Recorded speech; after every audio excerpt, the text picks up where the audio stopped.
नमस्कार, रात के 9 बज चुके हैं। मैं ब्रजेश राजपूत हाजिर हूं आपके अपने कार्यक्रम द एडिटर शो में दिन भर की खबरें लेकर। इस शो में आप और हम करेंगे विस्तार से चर्चा आपसे जुड़ी देश प्रदेश की सभी बड़ी खबरों की। सबसे पहले हम आपको उपचुनाव की खबरें दिखाएंगे। 7 राज्यों की 13 विधानसभा सीटों पर मतदान हुआ। कहां हिंसक झड़प हुई और कहां कितने प्रतिशत मतदान हुआ बताएंगे आपको। और मध्य प्रदेश की एकमात्र सीट अमरवाड़ा में हुए उपचुनाव की भी जानकारी देंगे। अगली खबर में बात होगी हुनर के गलत इस्तेमाल की। मिमिक्री आर्टिस्ट ने अपनी आवाज से 1 करोड़ रुपए से ज्यादा की ठगी की है। कनेक्शन मध्य प्रदेश और छत्तीसगढ़ से जुड़ा है, क्योंकि ठगी का आरोपी मैहर से है तो पीड़ित शख्स बिलासपुर से। कैसे आवाज बदलकर ये की गई बड़ी ठगी वो आपको सुनाएंगे। आगे हम आपको सूखे की खबर दिखाएंगे। जी हां, सूखे की। बारिश के मौसम तो आया है, लेकिन मध्य प्रदेश और छत्तीसगढ़ के किसानों को खुश न कर पाया। खेतों में दरारें आ रही हैं और फसल सड़ने की कगार पर पहुंच रही है। प्रदेश के किसान बारिश की आस में बैठे हुए हैं।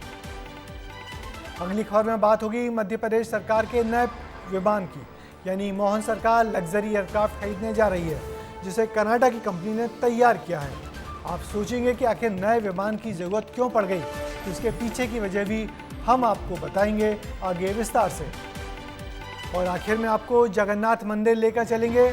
आज बात होगी रथ यात्रा की नहीं, बल्कि उस चाबी की होगी जिसकी खोज में प्रधानमंत्री भी जुटे हुए थे। क्या वो चाबी मिल गई है? सवाल यही है, क्योंकि खबर है कि 14 जुलाई को जगन्नाथ मंदिर का रत्न भंडार अब खुलने वाला है। पूरी खबर बताएंगे आगे आपको विस्तार से। तो चलिए शुरू करते हैं द एडिटर शो। लोकसभा चुनाव के बाद आज 7 राज्यों में विधानसभा चुनाव भी हो गए।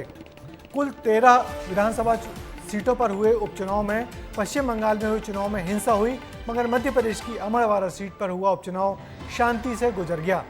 इन 13 सीटों में से बीजेपी के पास सिर्फ 3 सीटें ही थीं, मगर इसके बावजूद पार्टी ने सभी सीटों पर खूब जोर आजमाइश की। देश की 13 सीटों पर क्या था चुनावी समीकरण, देखिए हमारी रिपोर्ट।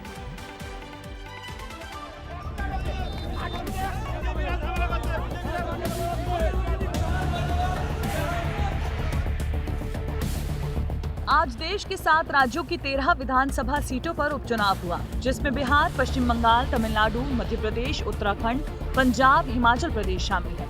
7 बजे से वोटिंग शुरू हुई, जो देर शाम 6 बजे तक चली। पश्चिम बंगाल में एक बार फिर वोटिंग के दौरान हिंसा हुई। बंगाल के उत्तरी दिनाजपुर में बीजेपी टीएमसी समर्थक बूथ पर गड़बड़ी का आरोप लगाकर एक दूसरे से भिड़ गए। केंद्रीय मंत्री सुकांत मजूमदार का आरोप है कि टीएमसी के गुंडों ने चौराहों पर वोटर्स को रोकने की कोशिश की, घरों पर पथराव भी किया। हालांकि पुलिस ने बीच बचाव कर मामला शांत करवाया। पश्चिम बंगाल में सबसे ज्यादा 4 सीटों पर उपचुनाव हुआ, जिनमें रायगंज, राणाघाट दक्षिण, बागदा और मानिकतला सीट शामिल है। उत्तराखंड की 2 विधानसभा सीटों पर उपचुनाव हुआ। मंगलौर विधानसभा सीट पर पोलिंग बूथ पर 2 पक्ष आपस में भिड़ गए। बात वाद विवाद से मारपीट तक जा पहुंची, तो वहीं कांग्रेस नेता ने गोलियां चलने तक का आरोप लगाया। मारपीट में 6 लोग घायल भी हुए। वहीं बद्रीनाथ में शांतिपूर्ण ढंग से वोटिंग हुई। जिन 13 सीटों पर आज वोटिंग हुई है, उनमें से 3 सीटों पर पिछली बार बीजेपी ने जीत दर्ज की थी। 2 सीट कांग्रेस और अन्य पार्टियों के खाते में 8 सीटें गई थी। 10 विधायकों के इस्तीफे के बाद और 3 मौजूदा विधायकों के निधन के बाद खाली हुई सीटों पर आज उपचुनाव हुआ। मध्य प्रदेश में एक सीट अमरवाड़ा पर भी उपचुनाव हुआ। ये सीट छिंदवाड़ा लोकसभा क्षेत्र के अंतर्गत आती है। छिंदवाड़ा यानी कमलनाथ का गढ़, यानी कांग्रेस का गढ़। हालांकि इस बार लोकसभा चुनाव में इस सीट से भी कांग्रेस ने हाथ धो लिया है। ऐसे में उपचुनाव के दौरान बीजेपी यहाँ काफी कॉन्फिडेंट नजर आई। इस क्षेत्र का मतदाता विकास चाहता है और विकास की शुरुआत भी माननीय मुख्यमंत्री जी ने कर दिया है। जैसा बोला था वैसा किया, करना भी चालू कर दिया है उन्होंने। तो भरोसा तो है हमारे क्षेत्र की जनता जनार्दन। 40 वर्ष में क्या हुआ है इस क्षेत्र में? कुछ नहीं हुआ। कांग्रेस के विधायक तो थे, हम कांग्रेस को वोट दे दो, कांग्रेस को वोट दे दो करते थे। यही बेचारे खड़े, ये सब पलायन की स्थिति होती थी। मगर हमारे सांसद ना पार्टी के लोगों ने इस क्षेत्र में कोई काम नहीं किया, ना ध्यान दिया। धार्मिक सिद्धांत से जो मैं पहले से जुड़ा हूँ, तो उसमें भी बहुत ज़्यादा ही रुझान मिल रहा है मेरे को जनता से। और वो भी खुश है कि हम जब धार्मिक पद्धति से जुड़ रहे हैं तो धार्मिक पद्धति से जैसे राजनीतिक हम करना चाहते हैं और हमारा विकास होगा, उसमें जनता भी काफ़ी खुश है। वैसे तो यहाँ 9 प्रत्याशी मैदान में थे, लेकिन मुकाबला बीजेपी के कमलेश शाह, कांग्रेस की धीरन चांद और गोंडवाना गणतंत्र पार्टी के भलावी के बीच है। लिहाजा यहाँ मुकाबला त्रिकोणीय माना जा रहा है। शाम 6 बजे तक 72% वोटिंग हुई। वहीं पूरे 7 राज्यों की बात करें तो शाम 6 बजे तक 63.23% तक वोटिंग हुई। सभी राज्यों के नतीजे 13 जुलाई को आएंगे। ब्यूरो रिपोर्ट, विस्तार न्यूज। इन उपचुनावों में मतदान का प्रतिशत काफी उत्साह बढ़ाने वाला रहा। चुनावों के परिणाम 13 को आएंगे।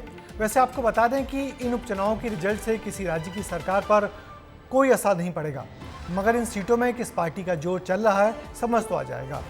वैसे मध्य प्रदेश में 2 और विधानसभा सीटें विजयपुर और बीना भी कांग्रेस विधायकों के इस्तीफे के बाद से अब खाली घोषित हो गई हैं, जिन पर आने वाले दिनों में फिर उपचुनाव होंगे। क्या आप भरोसा करेंगे कि कोई मिमिक्री आर्टिस्ट सिर्फ महिलाओं की आवाज बदल कर ही किसी से करोड़ों रुपए ऐंठ सकता है? अभिनेता आयुष्मान खुराना की फिल्म ड्रीम गर्ल सरी की ये कहानी है बिलासपुर की, जहां एक ठग ने एक एक कर 5 किरदार बनकर एक ही व्यक्ति से करीब 1.5 करोड़ रुपए ऐंठ लिए। सतना के जब इस युवक को पकड़ा गया तो सब उसे देखकर हैरान रह गए, जिसके झांसे में पढ़ा लिखा सॉफ्ट इंजीनियर भी एक बार नहीं बल्कि कई बार आया। देखिए आंखें खोलने वाली रिपोर्ट। इनसे मिलिए, ये है रोहित, नहीं ये एकता है। जरा रुकिए, ये है एकता के भाई अंशुल, या जज या अधिकारी। कंफ्यूज हम नहीं हैं, मामला ही कुछ ऐसा है। आवाज बदलने का हुनर रखने वाले इस व्यक्ति ने 1 करोड़ 40 लाख रुपए की ठगी की है। यूं तो इनका हुनर काबिले तारीफ का था, लेकिन ठगी का आरोपी बनने के बाद अब ये सलाखों के पीछे पहुंच गए हैं। आप पहले खुद सुनिए कि कैसे एक मिमिक्री आर्टिस्ट ने आवाज बदलकर ठगी की सारी हदें पार कर दी। हाय, क्या कर रहे हो? मेरे को 2 लाख की जरूरत है, प्लीज मेरे को आप 2 लाख रुपए दे दो। हेलो हाय, मैं बोल रहा हूँ ये बोल रहा था कि मेरे को 1.5 लाख की जरूरत है। तुम मेरे को 1 लाख रुपए दे दो, मैं तुमको 5-6 दिन में दे दूंगा। हाय मेरे को 2-3 लाख की जरूरत है और तुम मेरे को वो पैसे भेज दो। आप अब तक ये समझ ही चुके होंगे कि कैसे मिमिक्री आर्टिस्ट ने अपने हुनर का गलत इस्तेमाल किया। अब ये समझिए कि कैसे लोग इसके झांसे में आ गए। रोहित मैहर का रहने वाला है, जिसकी पहचान पुणे के सॉफ्टवेयर इंजीनियर नितिन जैन से हुई, जो खुद बिलासपुर का रहने वाला था। तलाकशुदा होने के चलते नितिन अपने लिए एक युवती की तलाश कर रहा था। जैसे ही मिमिक्री आर्टिस्ट रोहित को यह पता चला, उसने नितिन के आगे आवाज का जाल बिछाया। वो एकता जैन बना और बीमारी का झांसा देकर 30 लाख रुपए मांगी। फिर उसने नया सिम कार्ड खरीदा और एकता का भाई अंशुल बनकर शेयर मार्केट में नुकसान की बात कहकर 30 लाख रुपए मांगे। फिर हैदराबाद का इनकम टैक्स ऑफिसर बना और 20 लाख रुपए मांगे। फिर चेन्नई का प्रॉपर्टी टैक्स ऑफिसर रामकृष्णन बनकर हिंदी, अंग्रेजी और तेलुगु भाषा में बात की। 15 लाख रुपए खाते में जमा करवाए। इतना ही नहीं, रोहित ने आरबीआई ऑफिसर विनीत बनकर इंस्टेंट लोन ऐप का झांसा देकर 20 लाख रुपए मांगे। और इस तरह रोहित ने घर बैठे 5 किरदारों की आवाज बनाकर 1 करोड़ से ज्यादा की ठगी कर ली। आरोपी इंटरनेट से लड़कियों की फोटो डाउनलोड किया करता था। लड़की अगर इंजीनियर को पसंद आती थी तो आरोपी आवाज बदलकर उससे बातें किया करता था। एक्चुअली उसको मेरी सोसाइटी में रहता था, तो जैन था वो भी, तो मुझे थोड़ा बहुत दिखाया कि मैं बहुत परेशान हूँ, थोड़ी मेरी मदद कर दो भैया, कुछ मेरा काम अटक गया है कहीं पर। तो इस तरीके से उससे जान पहचान हुई। फिर धीरे धीरे उसने बताना चालू किया कि आप अकेले रहते हो, आपके साथ क्या प्रॉब्लम है लाइफ में, तो मेरे साथ भी ऐसे को जान पहचान की वो है, तो मैं उससे आपको इंट्रोड्यूस करवाता हूँ, उससे फिर चैटिंग वगैरह करवाता हूँ। कि जब ये केस आया सर लोग के सामने कि एक पूरा गैंग होगा 5-6 लोगों का, लेकिन जब उन्होंने भी पता किया तो वो सब भी खुद बौचक्के हो गए। तो फिर मैं तो मतलब ऐसे धोखे में आना मेरे लिए तो सब मतलब इतना मुश्किल नहीं था किसी के लिए भी डालना। जब नितिन ने पुलिस की मदद ली तो 48 घंटे के अंदर ही रोहित को गिरफ्तार कर लिया गया। आरोपी के पास से 2 एंड्रॉइड फोन, 2 कीपैड फोन और 11 सिम कार्ड मिले हैं। इसके जो बैंक के ट्रांजैक्शन थे, जिन जिन अकाउंट में पैसे गए थे, उसके माध्यम से ड्रिलिंग की गई और भी टेक्निकल इनपुट जुटाए गए। इसके बाद तत्काल टीम रवाना की गई। ये खुद ही अकेला ही अपने आप में तमाम लोगों की आवाज़ निकाल कर, ये बेसिकली मिमिक्री आर्टिस्ट है और इस तरीके से इसने प्रार्थी को ठगा। आपके साथ कभी ऐसा ना हो, इसके लिए हम आपको कुछ सुझाव भी देते हैं, क्योंकि आर्टिफिशियल इंटेलिजेंस के इस जमाने में ठगी का शिकार होने से बचना बेहद जरूरी है। जब भी आपसे कोई फोन पर रुपए मांगे तो पहले क्रॉस चेक जरूर करिए। जिनसे कभी मिले नहीं उनसे फोन पर लेन देन करने से बचें। जब कोई रिश्तेदार भी कॉल करके पैसा मांगता है तो पहले खुद बात करें, कोशिश करें कि मिलकर ही पैसे दें और सबसे जरूरी आवाज को ध्यान से सुनें, क्योंकि हर वॉइस चेंजर अलग सुनाई देता है। बस जरूरत है तो उसे ध्यान से समझने की। ब्यूरो रिपोर्ट, विस्तार न्यूज। इसलिए आपसे बार बार कहा जाता है कि अनजान नंबरों से आने वाले कॉल पर जरा भी भरोसा ना करें। इनमें से अधिकांश कॉल फिशिंग यानी धोखाधड़ी और ललचाने के लिए होते हैं। मगर बिलासपुर के इंजीनियर ने तो गजब कर दिया। 1.5 करोड़ रुपए किसी और के खाते में जमा करने के बाद ही उसकी आंखें खुली और वो बड़ी लूट से बाल बाल बच गया। और इधर मध्य प्रदेश सरकार अपना नया एरोप्लेन खरीदने जा रही है। तकरीबन 250 करोड़ रुपए कीमत का ये विमान एमपी सरकार कनाडा की कंपनी से खरीदेगी। लंबे समय से मध्य प्रदेश की सरकार के पास कोई प्लेन नहीं है। मुख्यमंत्री के दौरों के लिए फिलहाल किराए पर ही रोज विमान का उपयोग किया जा रहा है। कैसा होगा मोहन सरकार का नया नवेला विमान, देखिए हमारी इस खास रिपोर्ट में।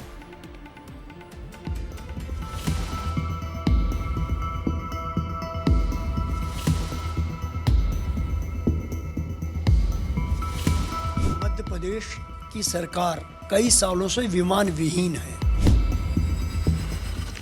मध्य प्रदेश में मोहन सरकार लग्जरी एयरक्राफ्ट खरीदने जा रही है। एमपी सरकार ने कनाडा की कंपनी से बोम्बार्डियर चैलेंजर 3500 खरीदने का फैसला किया है, जो करीब 235 करोड़ का है। 2 कंपनियों ने अपने प्रस्ताव दिए थे। इनमें से चैलेंजर 3500 का प्रस्ताव L1 कैटेगरी को चुना गया। पहली बार होगा जब प्रदेश में 5 साल के अंदर दूसरा एयरक्राफ्ट खरीदा जा रहा है। दरअसल प्रदेश की सरकार के पास खुद का कोई वेल मेंटेन्ड एयरक्राफ्ट ही नहीं है। नेताओं के दौरे के लिए किराए पर एयरक्राफ्ट लिए जाते हैं। इसी के चलते प्रदेश की सरकार ने यह फैसला लिया। आप सभी जानते हैं कि राज्य सरकार के पास विमान नहीं, जो विमान था दुर्घटनाग्रस्त हो गया था। अभी हम लोग किराए पर ले रहे हैं और हमने एक इतना बड़ा राज्य है, हमारे पास स्वयं का विमान होना चाहिए। कई बार माननीय मुख्यमंत्री को इमरजेंसी में जाना पड़ता है, तो विमान नहीं होने के कारण जहां पहुंचना होता वहां नहीं पहुंच पाते हैं, तो एक राज्य का विमान होना चाहिए। ऐसा नहीं है कि मध्य प्रदेश की सरकार के पास विमान नहीं है, लेकिन जिस हालत में है वो पूरी तरह से कबाल हो चुका है। उसके पीछे की वजह बीमा है। 2019 में 65 करोड़ में खरीदा, 2021 में ग्वालियर एयरपोर्ट पर क्रैश हुआ। बीमा नहीं था, ठीक नहीं हो सका। कुल 210 घंटे की उड़ान भरी। सरकार ने पिछली गलती को सुधारने के लिए अब महंगे और अच्छे एयरक्राफ्ट को खरीदने का फैसला लिया है। हाल ही में पेश हुए मोहन सरकार के पहले बजट में इसकी तैयारी पूरी हो चुकी है, लेकिन जर्जर विमान को विपक्ष अब तक भूला नहीं है। मध्य प्रदेश की सरकार कई सालों से विमान विहीन है और जो विमान कोरोना काल में ग्वालियर में क्षतिग्रस्त हुआ था वो आज तक एज इट इज़ वहीं पड़ा हुआ है। जब दुर्घटनाग्रस्त हुआ तब उसके बाद मालूम पड़ा कि उसका बीमा ही नहीं है। नया चैलेंजर विमान सरकार को 20 महीने बाद मिलेगा। सरकारी विमान का जिक्र हो रहा है तो ये बात भी जानना जरूरी है कि देश में सिर्फ गुजरात सरकार के पास ऐसा ही एडवांस प्लेन है, जिसे मध्य प्रदेश की सरकार अपनी हवाई यात्रा में शामिल करने जा रही है। सबको पता है सरकार पर 3 लाख करोड़ से भी अधिक का कर्ज है। ऐसे में अगर 235 करोड़ का सरकार विमान खरीद रही है तो बीमा अवश्य करा लेना चाहिए, क्योंकि साल 2021 में खरीदे गए विमान का बीमा नहीं होने की वजह से वो ग्वालियर एयरपोर्ट पर कंडम स्थिति पर खड़ा हुआ है। कैमरामैन वीरेंद्र नगर के साथ विवेक पांडे, विस्तार न्यूज, भोपाल। तो आपको याद दिला दें कि मध्य प्रदेश सरकार का प्लेन कोरोना काल में रेमडेसिविर इंजेक्शन की सप्लाई करते वक्त ग्वालियर हवाई अड्डे की बाउंड्री से ही टकराकर पूरी तरह टूट गया था।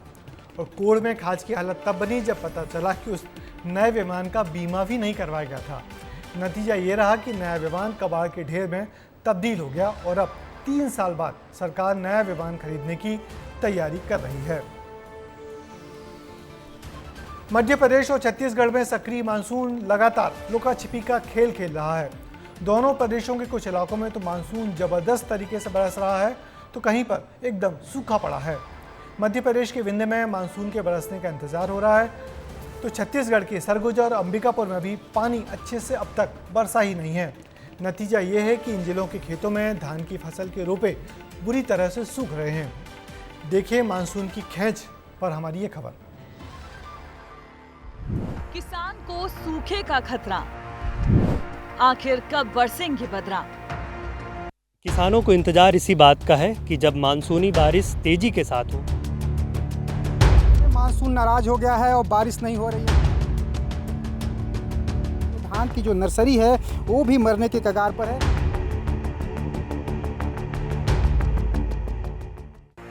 छत्तीसगढ़ में अब तक औसत से कम बारिश हुई है। किसान परेशान हैं। धान की रुपाई सही ढंग से नहीं हो पाई है। छत्तीसगढ़ के 13 जिलों में अब तक औसत बारिश हो चुकी है, जबकि 20 जिलों में औसत से कम पानी गिरा है। ऐसा अनुमान था कि इस बार सामान्य से 106% ज्यादा बारिश होगी, लेकिन ऐसा होता नहीं दिख रहा है। तो यही तो पानी की परेशानी है। पानी बरस ही तो रोपा लगी, जे साधन है ते जगात हैं। और जेकर साधन नहीं है वो नहीं जगात। पानी का साधन नहीं है। पूरे छत्तीसगढ़ में सबसे कम बारिश सरगुजा जिले में हुई है, जिसका बुरा असर धान की खेती पर पड़ रहा है। किसान बोरवेल का सहारा ले रहे हैं। खेतों में लगी धान की नर्सरी अब मरने की कगार पर है। इतना ही नहीं, अब खेतों में दरार तक दिखाई दे रही है। सरगुजा संभाग में मानसून नाराज हो गया है और बारिश नहीं हो रही है। बारिश नहीं होने से किसानों के खेत सूखे हैं और जो धान की नर्सरी है उसको बड़ा नुकसान हो रहा है। धान की खेती को नुकसान हो रहा है। आपको एक तस्वीर दिखाना चाहूँगा कि देखिए किस तरीके से जो धान की नर्सरी लगी हुई है, लेकिन इस पूरे खेत में पूरा जो धरती है, खेत है जो फट चुकी है, क्योंकि यहाँ पे पानी ही नहीं पड़ रहा है। और आने वाले दिनों में जो ये धान की जो नर्सरी है वो भी मरने के कगार पर है, क्योंकि धान की खेती को सबसे अधिक पानी की ज़रूरत होती है। छत्तीसगढ़ में सबसे ज्यादा बारिश सुकमा में दर्ज की गई है। यहाँ 314.8 mm बारिश हुई है। वहीं बस्तर में 244.4 mm ही बारिश हुई है। सरगुजा जिले में सबसे कम 103.6 mm ही बारिश हो सकी है। सब नुकसान है। बुने व तो बुन दे ही, लगाए भी दे ही। पानी गिरे तो ठीक है, नहीं गिरे तो खत्म हो जाए। अब आपको मध्य प्रदेश में बारिश के हालात भी दिखाते हैं। बीते कुछ दिनों से आप बाढ़ बारिश की तस्वीरें देख रहे थे। घर बैठे आप भी सोच रहे होंगे कि आखिर ये बारिश हो कहाँ रही है, क्योंकि भोपाल सहित कई जिले ऐसे हैं जो अच्छी बारिश की राह तक रहे हैं। सोचिए, विंध्य में बादल गरज रहे हैं लेकिन बरस नहीं रहे। किसानों को तेज धूप के बाद बारिश की दरकार है। कुछ जगहों पर बूंदाबांदी तो हुई, लेकिन खेती के लिहाज से ये कम है। किसानों को इंतजार इसी बात का है कि जब मानसूनी बारिश तेजी के साथ हो, ताकि ये जो धान की खेती है और इसके अलावा भी जो खेती ग्रामीण इलाकों में की जा रही है उसकी बेहतर उत्पादन हो सके। किसान केवल बारिश न होने से परेशान नहीं है, बल्कि उन्हें लाइट की कटौती भी परेशान कर रही है। किसानों की माने तो अगर पर्याप्त बारिश नहीं हुई तो धान की फसल पूरी तरह बर्बाद हो जाएगी। धान की बुवाई के लिए पानी की व्यवस्था नहीं है, बिजली की मेन व्यवस्था नहीं। आदमी ट्यूबवेल से लगाता, तो ट्रांसफार्मर नहीं है, ट्रांसफार्मर निकले हुए हैं गांव से। बारिश तो लेट है, बारिश तो ठीक है लेट है, लेकिन बिजली मिले तो हम लोग अपने से व्यवस्था करें पानी होने की। बारिश में आखिर देरी क्यों हो रही है, इसके पीछे मौसम विभाग ने हवा में प्रेशर होने की वजह बताई। थोड़ा सा नुकसान धान के लिए हो रहा है, खासकर जो लंबी अवधि की धान है और किसान भाइयों ने देर से जो रोपा डाला है उनके लिए समस्या हो सकती है। टेम्परेचर भी पिछले 2-3 दिन से 37 डिग्री के आसपास चल रहा है, जो कि रोपा के लिए खासकर नुकसानदायक है, जो उगने वाली फसलें हैं। खंडवा में बारिश की कमी ने तो किसानों के लिए नई परेशानी खड़ी करती है। खेतों में खड़ी फसलों पर कीट का खतरा मंडरा रहा है। सोयाबीन की फसल पर पीला मोजेक का खतरा बढ़ गया है। जमीन में नमी कम होने का असर अब फसलों पर पड़ रहा है। किसानों के अनुसार 2 से 3 दिन अगर बारिश नहीं हुई तो फसलों पर बीमारी फैलने लगेगी। पीला मोजेक रोग क्या होता है वो समझिए। उमस ठंडक के कारण पीला मोजेक फैलता है। ये फसल की उपज को खराब करता है। फसल की पत्तियां पीली पड़ने लगती हैं और सफेद मक्खी पनपने लगती है। ये रोग फसल के लिहाज से बड़ा खतरा माना जाता है। सोचिए, अगर इस साल जिलों में बारिश का कोटा पूरा नहीं हुआ तो ऐसे न जाने कितने रोग फसलों को बर्बाद कर देंगे, जिसका असर किसानों के साथ साथ आम इंसानों पर भी पड़ेगा। ब्यूरो रिपोर्ट, विस्तार न्यूज। वैसे मानसून आया है तो दोनों प्रदेशों में बरसेगा भी। मौसम विज्ञानियों का दावा है कि आने वाले 2-3 दिनों में ही बारिश उन इलाकों में भी होगी जहां अभी तक बरसी ही नहीं है। इसलिए बस थोड़ा सा और इंतजार करिए, क्योंकि इस बार का मानसून अच्छा आया है जो किसानों के चेहरे पर मुस्कुराहट देकर ही जाएगा। और अब बात भगवान जगन्नाथ की। भगवान जगन्नाथ के बेशकीमती खजाने रत्न भंडार के रहस्य से अब पर्दा उठने वाला है। करीब 40 साल बाद इस खजाने को खोलने की कवायद एक बार फिर से शुरू की जा रही है। इस मामले के लिए बनी हाई लेवल कमेटी ने 14 जुलाई को खजाने को खोलने की इजाज़त दे दी है। मगर अभी सबसे बड़ा सवाल यही है कि खजाने यानी कि रत्न भंडार की चाबी कहां और किसके पास है। प्रधानमंत्री मोदी ने भी चुनाव प्रचार में खजाने की चाबी को मुद्दा बनाया था। क्या है खजाने की पूरी कहानी, देखिए विस्तार से। खुलने वाला है खजाना, चाबी नहीं तो टूटेगा ताला।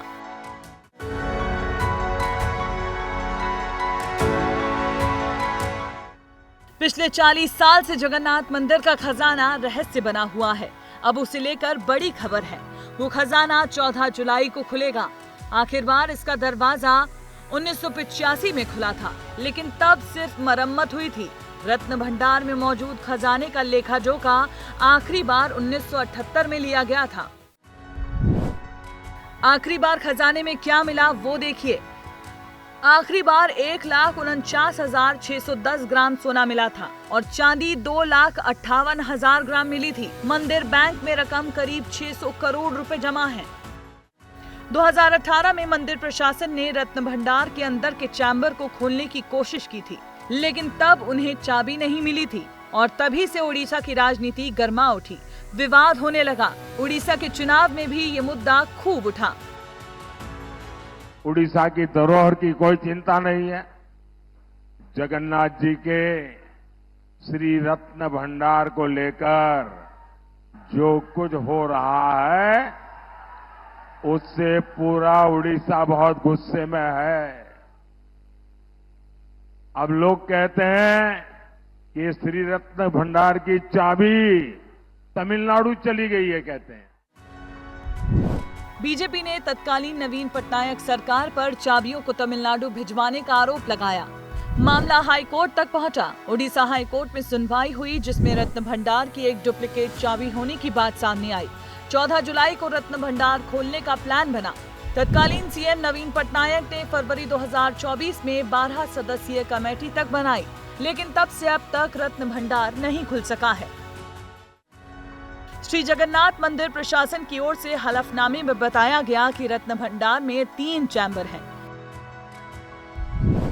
अंदर के चैम्बर में रखे आभूषणों का इस्तेमाल अब तक हुआ ही नहीं है। वहीं बाहर के चैम्बर में रखे आभूषण त्योहार पर निकाले जाते हैं। पिछले साल ही जगन्नाथ मंदिर की प्रबंधन समिति ने एक प्रस्ताव पारित किया कि रत्न भंडार को खोला जाएगा और एक बार फिर ओडिशा सरकार इसे खोलने की बात कर रही है। हालांकि आखिरी फैसला ओडिशा सरकार का ही होगा। ऐसे में देखना दिलचस्प होगा कि आखिर 12 जुलाई को खजाना खुलता है तो क्या विशेष निकलता है। लेकिन 14 जुलाई भी अभी दूर है, ये भी याद रखना होगा। ब्यूरो रिपोर्ट, विस्तार न्यूज। भगवान जगन्नाथ के मंदिर के श्री रत्न भंडार को खोलने के लिए न्यायाधीश विश्वनाथ रथ की अध्यक्षता में एक बड़ी कमेटी बनी है। इस कमेटी ने कहा है कि खजाने के दरवाजे चूंकि कई सालों से खोले नहीं गए हैं तो उनको तोड़ने के लिए क्या कुछ किया जाए, इसकी योजना भी बनाई जानी चाहिए।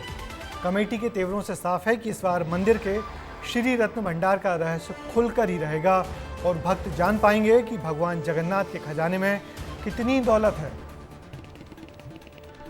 और अब वक्त हो गया है चलते चलते में कुछ आपको रोचक दिखाने का। अभी हमने आपको बताया कि मोहन सरकार नया प्लेन खरीदने जा रही है और आपको दिखाते हैं मोहन कैबिनेट के मंत्रियों को मिल गई है नई चमचमाती कारें। मध्य प्रदेश के मंत्रियों को अब नई कारें दी जा रही हैं। मंत्रियों को दी जाने वाली नई इनोवा क्रिस्टा राजधानी भोपाल के स्टेट गैरेज में आ चुकी हैं और आज 5 मंत्रियों को नई इनोवा क्रिस्टा आवंटित भी हो गई। सरकार ने तय किया था कि मंत्रियों के पास जो अभी गाड़ियां हैं वो सही नहीं है, काफ़ी ज़्यादा चल चुकी हैं, इसलिए सभी मंत्रियों को अब नई गाड़ियां दी जा रही हैं। मगर उम्मीद है कि नई गाड़ियों से प्रदेश के मंत्री दौरे करेंगे और जनता के बीच पहुंचकर उनकी परेशानियों को समझेंगे, उसे दूर करने की कोशिश भी करेंगे। तो आज द हिटर शो में बस इतना ही।